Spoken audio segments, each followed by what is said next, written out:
Okay, welcome everybody to the next in a series of podcasts being produced by ISBL. My name's Steve Morales. I'm the Chief Executive of the Institute of School Business Leadership, and I'm very pleased to welcome Liz Simmons and Kirsten Beaven, and I'll pass over to both of them to give a fuller introduction from their own particular settings. So Liz, over to you first, if that's okay.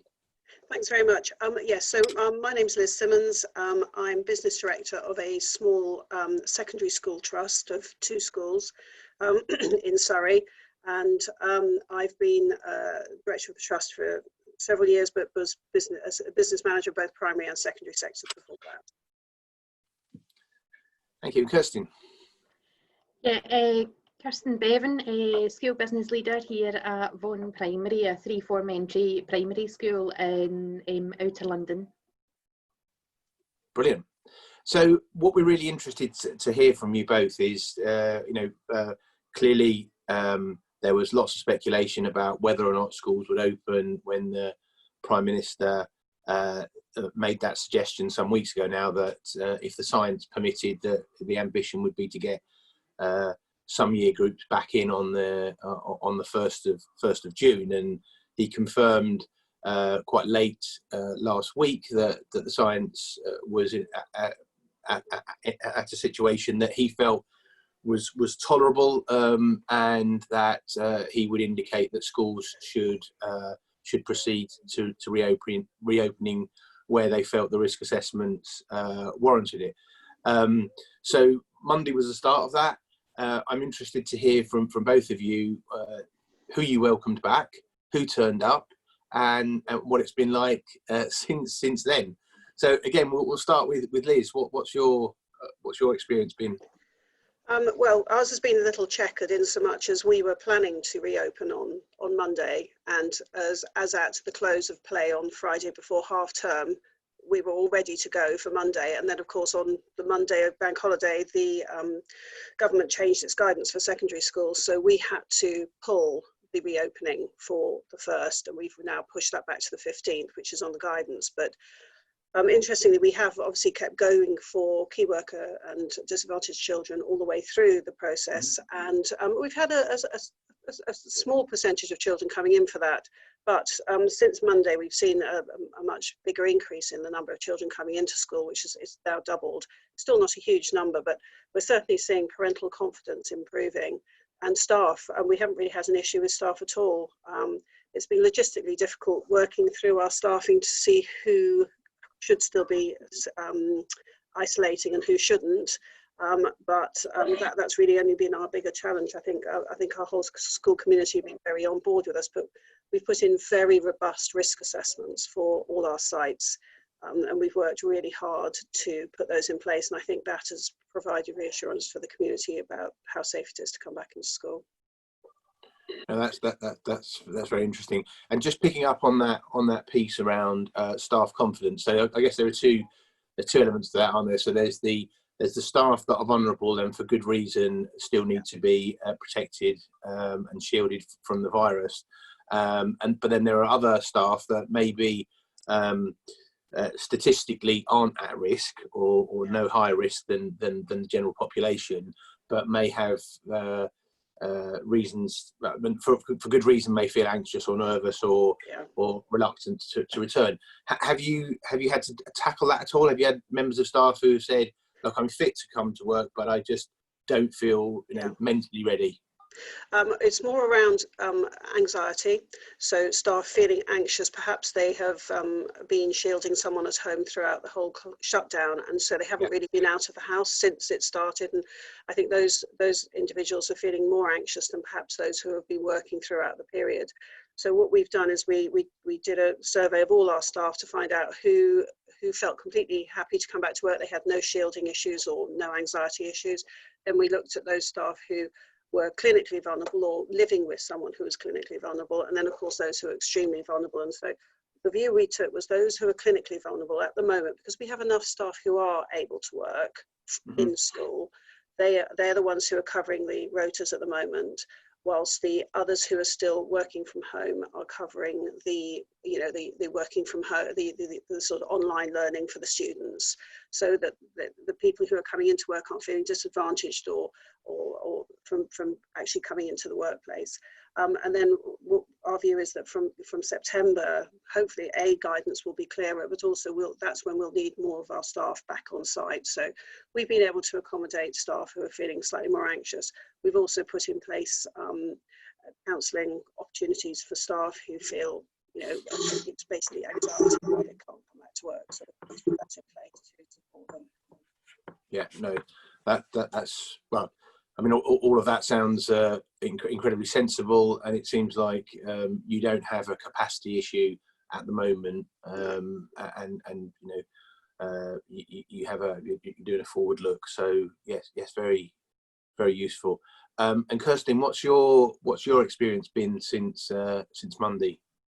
Okay, so technically we've only really reopened as of today.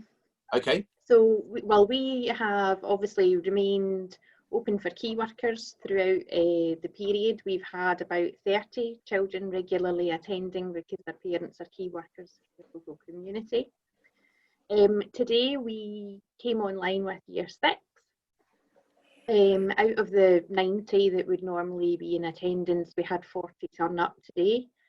When we had surveyed parents ahead of planned reopening, we had, and that was across the 3 returning year groups, reception, Year 1 and Year 6. A third had said yes, they definitely intended sending their child. A third said definitely not yet, we don't believe the government, we don't believe it's safe.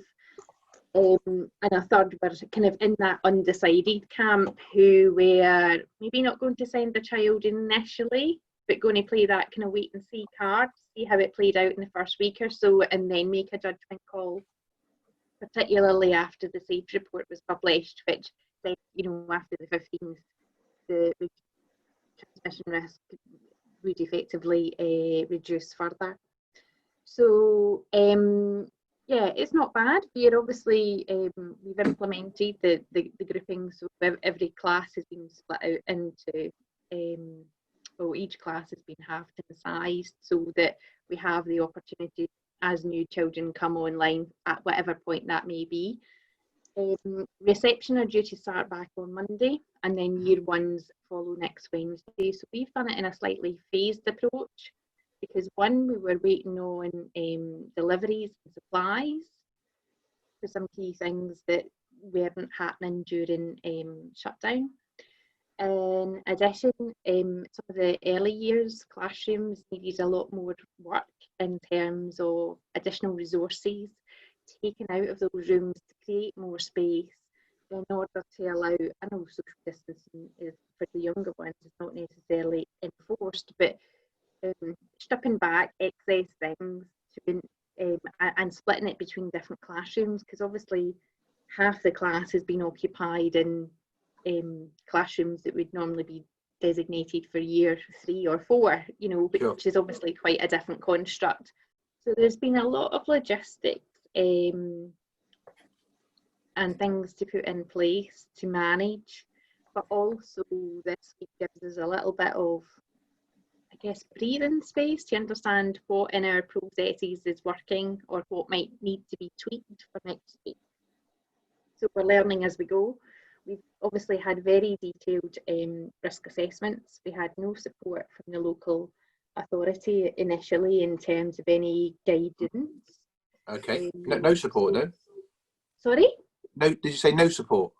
No, they only came up last Friday with a template risk assessment. Now that was far too late. I'd started on that effectively, way before half term. Yeah. Because obviously, you had to have a draft to be able to engage staff, the unions. We did send it to the Harrow Local Authority Health and Safety team, who've subsequently done a bit of quality assurance. And there's nothing that they flagged that we hadn't thought about or addressed in the risk assessment. But it felt very much too late in the day to be any meaningful use. They've subsequently, I think, shared our template with other schools within the local authority, which I'm taking as a compliment. But yes, you know, just some of the, we've obviously come back. We, again, similar to Liz, have some staff that are shielding. They are continuing to support the online and remote learning from home for the pupils that haven't yet returned. But yeah, you know, it is a bit of a mixed bag. We've had to zone the playground to again make sure when they have their outdoor time, whether it's at break or lunch time, the kind of bubble concept can be maintained. It only works for as long as it works, because we as a staff team have been relatively healthy till now, but if someone was to go down, you know, ill, then yeah, there's the kind of, how do you then staff that bubble? So yeah, the concept in itself only works for so long, as it were. So there's some interesting things that you've like to pick up on. So I'm sure you're aware that the decisions the decision to open, the decision to follow the guidance, the decision to take whatever measures are required, are the responsibility ultimately of whoever the responsible body is. So in the case of a maintained school, it would be the local authority working in conjunction with the local governing body. In the MAT scenario, it's the MAT board working in conjunction with the chief executive. Now, I'm just interested. Well, first of all, if that's your understanding of how things work, and secondly, what have been your reference points? So you've talked about reconfiguration, risk assessment, satisfying the unions that the measures that you've got in place are keeping people safe. Some schools have gone as far as to use the health and safety executives template as their reference point. Others have either developed their own risk assessments and used sector bodies to support them in the development of those risk assessments. So I'm just interested in what, first of all, do you recognise the responsible body issue as being the ultimately accountable and liable entity? And secondly, what have been your reference points in terms of reconfiguration, risk assessment, health and safety, and so forth? So again, I'll start with Liz.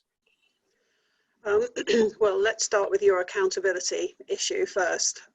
It's been quite tricky for us because, as you know, it was a very fast-moving issue at the beginning.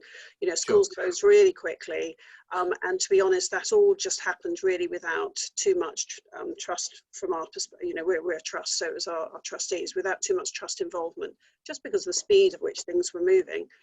With respect to reopening, our trustees have been involved, and local governing bodies have been involved. So both our local governing bodies are meeting this week, in fact, to review the risk assessments that we've put in place. And then they will then refer to the trustees next week, so that trustees can be assured that they're happy and to give approval for the reopening on the 15th. But I think it has been quite difficult for trustees because, and governors for that matter, because on one hand they wanted to not interfere and not cause us another level of anxiety around having to communicate with them as well as everybody else, but equally aware of the fact that they do have some accountability, and if there was, you know, a tragedy within school because you hadn't put appropriate health and safety measures in place, then that would obviously be their responsibility. With respect to the risk assessments, from our perspective, although we're an academy, we do still listen to advice and guidance coming out from our local authority, and actually our local authority have been really poor. The guidance that they've sent out has been very late. It's been well behind even just the government curve, let alone anything else. So we haven't really found them to be particularly helpful.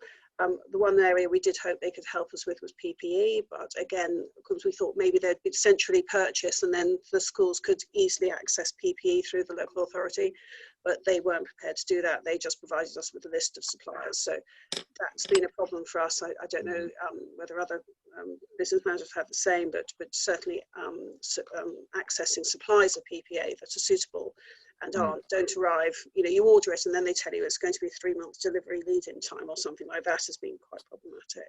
And then as far as industry standards and deciding how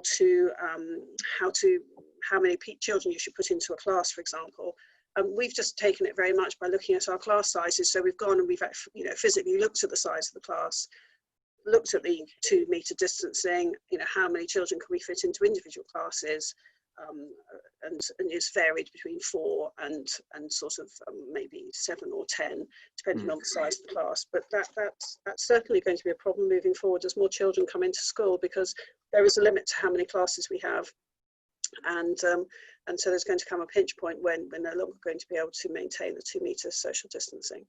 But everything else, I think certainly the school business community has been very active in communicating with each other about what they're doing in individual schools, so that's been really helpful today. That's very helpful, and interesting that you talk about that whether with attention is a bit too strong a word, but certainly there's a challenge between local governing body autonomy and trustee accountability, and what you don't want are multiple layers to have to work through in a time of crisis. So I can appreciate that's finely poised.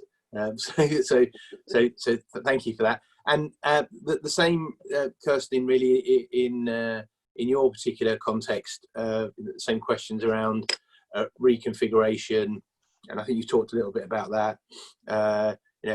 When you've been reconfiguring, you talked about logistics, but where's your reference point? Is it guidance? Is it your own? So in essence, we've obviously looked at all the statutory guidance. In addition, I've employed the services of an external health and safety consultant, who has also provided some additional input and helped us shape what goes into that risk assessment. And that has been very thorough and very detailed, and just at the point in time with which we needed it. As I said, the support from the local authority almost came too late in the day. I don't know if it was because they were still digesting the updates from the DFE, reluctant to put anything out there till they thought maybe the level of change was going to slow down. Certainly in terms of professional networks and just sharing amongst the school business manager community.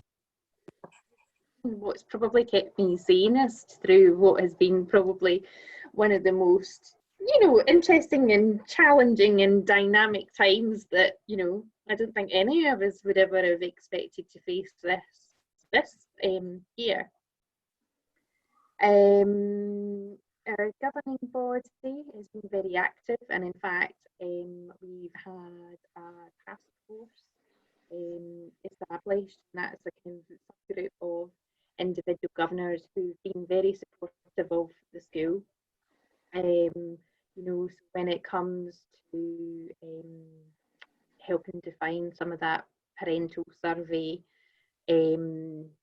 our quality assuring, again, some of our risk assessment, and really challenging us on there and making sure we've got the right level of detail in there. And a lot of them are from professional business backgrounds, so their own, expertise has added new dimensions to what we've done. So they've been supportive throughout, and again, that's been a morale booster for staff. That has been a very challenging time. No, absolutely, and if you're getting that kind of commitment from your non-execs, both, and it's going beyond just oversight, isn't it? In this instance, it's very much helping the operational effort, and if they've got particular niche expertise, that's also very useful. Just in terms of, you talked about some of the extra measures that you put in place, and Kirsten, you talked about bringing in a health and safety consultant to help me through this very challenging period. Clearly, the government set out 3 areas that schools could reclaim funds based on the size of the institution, so cleaning premises and free school meals. So that wouldn't extend, for example, to a health and safety consultant. Have you, beyond those 3 areas, the cleaning premises and free school meals, have you identified additional costs, or can you foresee additional costs over and above those 3 areas, and what do they look like? Liz? Well, actually, just to raise a point about claiming back of costs, I had a direct conversation with someone on email with the DFE about reclaiming some of these expenses, and what they came back to me and said was, if you are showing surplus at the end of your budget at the end of this year, then you cannot claim any additional expenses. They'll be expecting us to take it out of our surplus. I'm not sure whether that's something you've heard, but that's certainly a very clear steer I was given, because we were talking, the reason I contacted them was because we donated all of our PPE equipment to the local hospital. So we have no science goggles at all. And so I asked if we could claim it back, and they said no. They said, if you've got surplus in your budget, use that, basically. Right. Okay.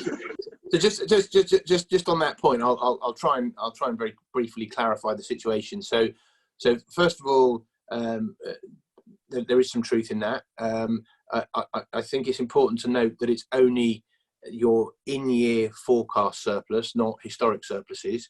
So your in-year so if you're forecasting an in-year surplus, and you can do it one of 2 ways. So if you're in a trust environment, you can do it by aggregating, so taking the whole the trust as a whole and its position, and the extent of the claim can be greater. But obviously, if you're aggregating, depending on the position of the trust, you might find that you've got more of an in-year surplus. Or you can do it on an individual basis. So you can do it on a school-by-school basis.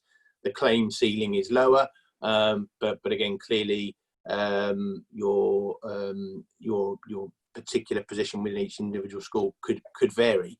Of course, you will have had a forecast of outturn before COVID, and presumably that forecast of outturn is different now that we're in COVID, and expenses that you didn't anticipate incurring, it's legitimate to reprofile. So that may or may not change your in-year position. Now, what it wouldn't be right to do, and it certainly wouldn't be right for me to be encouraging schools to do this, is to cook the books in order to make the claim. But if they are legitimate costs that you are foreseeing, and clearly there will be some, it's appropriate that you reprofile and that your outturn shifts slightly. Now, I don't know the particular circumstances and the extent of your surplus, but I mean that's maybe something to bear in mind. But that aside, I'm still interested in whether you are envisaging costs over and above those 3 items. So, if you can't claim for those 3 items because you've got a surplus, that's clearly a problem and something that we need to keep talking to the department about. But over and above that, if there are others, I'm interested in that as well. I think. There's a few. Sorry. Do you want to go first, or shall I? Oh no, on you go. I think one of the things we've noticed is around health and safety, PPE, hand sanitizers, all those sorts of costs are certainly not cheap, and potentially things like, so we've been putting in place external hand washing facilities, because we want to reduce the proximity of students in toilets and so on. So we're trying to put hand washing facilities in place. So those are additional expenses that we're having to incur. We're also noticing that not so much an expenses side, but from an income perspective, obviously our schools are losing a lot of income that had been budgeted. So that's going to offset the improvement in our surplus. But also we're aware that moving forward into September, the likelihood of us being able to undertake any lettings for the autumn term is probably 0. So that's going to have an impact on our next year's budget as well. So I think that, you know, there's those costs, but and also incidental costs that we weren't really expecting. So things like our catering provision, we are having to have some quite difficult conversations with our caterers, because we want to support them and obviously we want them to continue, but there are some significant costs involved, and we worked on the contract we had with our caterers was a zero cost model to us, so we had any costs were covered by the contract. And now of course we've got management fee, capital depreciation, and also the bit in the contract, I'm sure other people have got them, where it's about loss of profit. And those areas of the contract are really designed for like a snow day, or, you know, one-off closures that might happen. They're not really designed for long-term closures or months of low income. And that for us is an ongoing issue now, and will certainly be an issue in the autumn term when we have a very slow reopening because I don't think, with any stretch of the imagination, all students will be back in September. No, I think that's right. No, that's really helpful, and that's exactly what I was hoping to identify. These additional, not hidden costs, but unexpected costs that I think the powers that be need to be cognizant of. So that's very helpful. And Kirsten, what same question really on all those areas. Yeah, so in terms of outlay, yes, in a similar fashion to Liz, you know, we've had to outlay for PPE, sanitizer that wouldn't normally be part of our budget. I've had to obviously employ a couple of people to do cleaning activities throughout the school day, because our contract is normally at the end of the day. So in order to make sure those high contact touch points are maintained throughout the day, I've had to employ additional staffing there. I've been out about £1,200 in signage around the school site. Wow. Because we've had to implement a sort of one-way system. Again, this is to try and manage footfall and remind people of social distancing etiquette. And the way we've got people coming in is quite different to how we would do if school was operating normally. So that was an unexpected cost. We've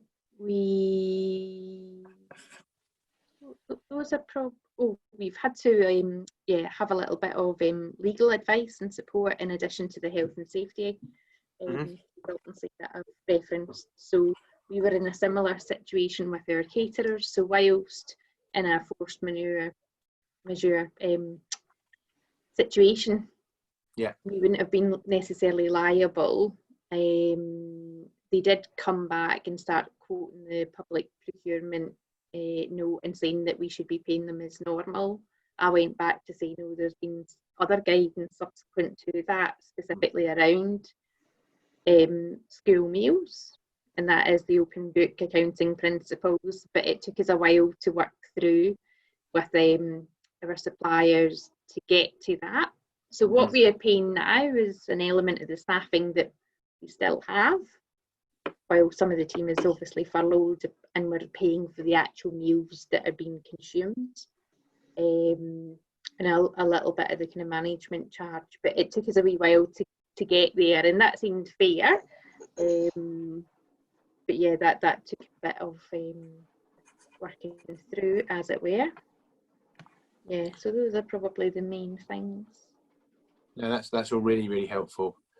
So we've got about 10 minutes left, and I'm going to stray into an area that I know has been a hot topic. It seems to have died down, but I can't ignore it.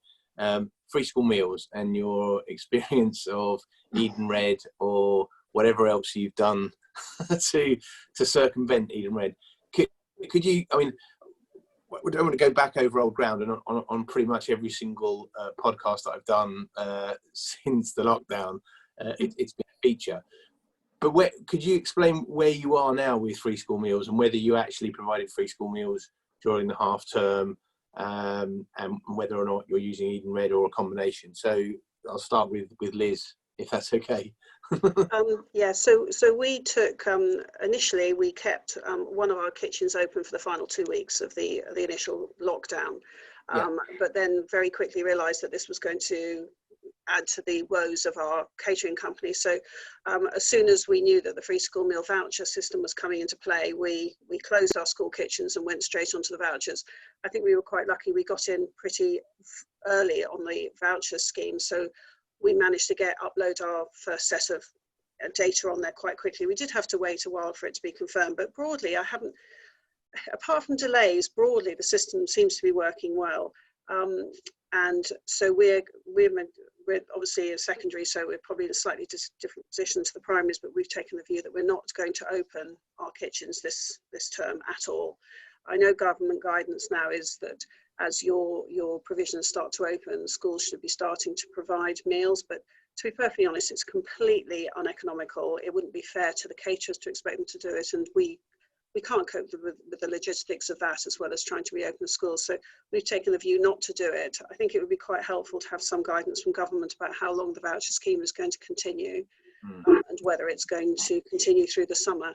I think that's going to be quite critical, especially for families. And then I'm assuming what we're planning for is from September that our kitchens will reopen, and then we will start doing what we've done before, which is providing free school meals to be collected by students who are not at school. Or we will take some round if parents don't have transport. But I think that's really where we are at the moment with free school meals. And we are using, as per government guidance, we're using the remainder of our free school meal monies that aren't being used by actual free school meals. We're using that money to support our caterers, which was part of some government guidance that came out, I think, just after half term, just after the Easter break, I think. Yeah. So just to be clear, so you've got you're using Eden Red, is that right? Yeah. So you're using the National Voucher Scheme, Eden Red. You will continue to use EdenRed for those that are eligible, and for those that aren't eligible, they'll have to bring their own packed lunch, and that's it. Okay, now that makes sense. And Kirsten, I saw you kind of put your head in your hands when I mentioned Eden Red. So presumably you had quite a different experience, or not? Yeah, well, I mean, probably my experience feels more blighted because when schools originally first closed, and we had to think on our feet, we went with bond. So for the first 2 weeks, we distributed vouchers via that mechanism. So, it was talking automatically to Simmons, so it identified those that were eligible and flagged. It sent them an email. The very next day, they were able to redeem that for, again, the supermarket of their choice, and it all went swimmingly. However, obviously, the school paid for those vouchers out of our own funds at that time. And when then the government launched Eden Red, and it was funding those, and then it was originally, it was kind of encouraging you to use the national system where possible. And I thought, well, if they're going to underwrite that, all well and good. And oh my goodness, well, aside from I had to become a night owl to actually be able to upload a file, so I would be at home at 10 or 11 o'clock at night attempting to do that. First couple of times, files riddled with errors or codes whenever parents tried to redeem the codes. Some of the codes weren't recognised. The processing time between me uploading the file and some communication actually going to the parents was far elongated. So when they were comparing that experience to what they'd had in the first couple of weeks via bond, my phone was ringing red hot with complaints and queries, and that was a lot to manage. Thankfully, as time has gone on, the system at Eden Red has got a bit slicker, and it is a bit. The other day I was actually able to log on at 9 o'clock in the morning, and that was the first time. Normally you're held in a queue. So at the moment, vouchers are still being issued for those children who are not attending school. For those that do attend, there is the provision of a meal.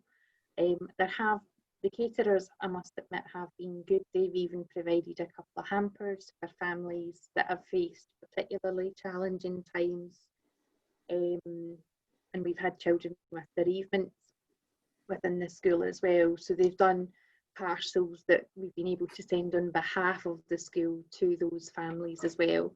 So in terms of that wider community outreach and support, it has felt that, you know, of that. No, helpful. So would you say that the dust has settled? Is that a fair, or it's settling? I think the only thing is, obviously, you know, we're not going to pay for May half term. Yes, we are. If the government would stop flip-flopping, you know, and just, you know, good luck with that. give an answer and help us manage people's expectations, that's better, because it doesn't help when you communicate, actually, although we paid out for Easter, we've been told, no, we're not being funded in May. Then you are, but you know, business managers are only finding out at the same time as they make the public announcement. So you don't have time to respond before the phone starts ringing. That just isn't helpful to the business manager community, you know. Parents seem to think that we've got the inside track, but actually, you know, we're no more in the know than what they are. Well, I mean, I have to say that on occasions, and obviously I have close dialogue with officials at the department, and sometimes the officials find out at the same time as, or almost at the same time as we do, and in turn the sector does. So, yeah, I mean, the procrastination, the deliberation at ministerial level, and the relevant sign-offs that need to take place before something is published in a pandemic where things are very fluid doesn't help. I mean, one of the things we've been calling for along the way is more effective schemes of delegation. So if some decisions could have been left in the hands of civil servants, and then in turn given schools more autonomy to find solutions, we probably wouldn't be where we are now. But because a lot of these things were closely guarded, and even you can go beyond the ministers, actually closely guarded by number 10, it always makes things that much trickier when you're trying to work at pace and respond to, you know, what's an unprecedented situation. Look, that's been really, really helpful, really insightful. Thank you both for taking the time out to talk to me. I always finish the podcast by saying, and it's right that I do so, an enormous thanks from me, from the Institute, from the sector at large, and wider society. You know, the work that you're doing is incredible. I'm absolutely in awe of what you do. Thank you, and good luck, and hopefully we'll speak soon.